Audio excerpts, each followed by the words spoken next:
Now turn to Section 3. Section 3. You'll hear two students talking about different aspects of their university. First, you have some time to look at questions 21 to 26.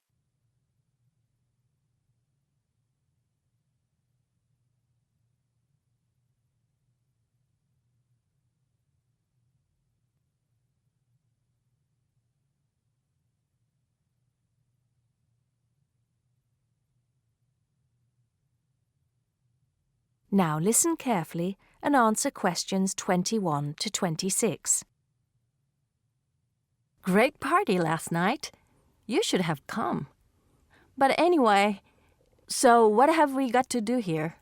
We're supposed to fill this form in by ourselves, but I'm sure it's okay if we chat about it first, don't you think? Yeah, sure. So, there are 10 questions and we've got to tick numbers 1 to 5 for each question. 5 means really good. 1 is bad. Question number 1.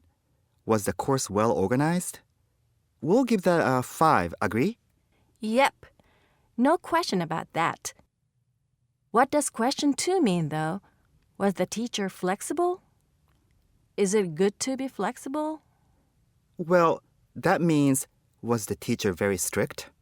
Or maybe she gave you more time to complete your assignment. Things like that. So for that question, we should give her a 5. She always gave us an extra day, didn't she?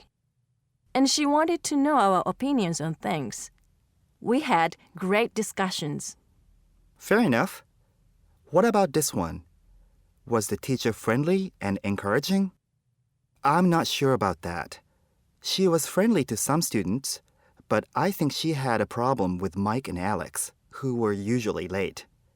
She did get a bit irritated with them sometimes. Yeah, we weren't too happy about them either, though. I know it was a bit early, with classes starting at 8:30, but you choose if you want to sign up to them or not. So that's no excuse, really. Yeah, they could have taken the evening classes if they didn't want to wake up early in the morning. Now, what about these questions on the course books? Look, the business studies book was interesting, but I thought the human behavior one was boring. Really? That's the one I like the most, perhaps because I want to study psychology. You want to become master of the universe, managing a huge multinational company, don't you? There's nothing wrong with being ambitious, you know? The best laid plans of mice and men. What's that? Some sort of quote? Stop being so literary. Let's get on with question 5. Did you find the campus library a useful resource? Well, most of the books I wanted had already been taken out, but the internet access was definitely useful. Let's give that a 4. Okay, and the staff there were always friendly and helpful. Before you hear the rest of the conversation, you have some time to look at questions 27 to 30.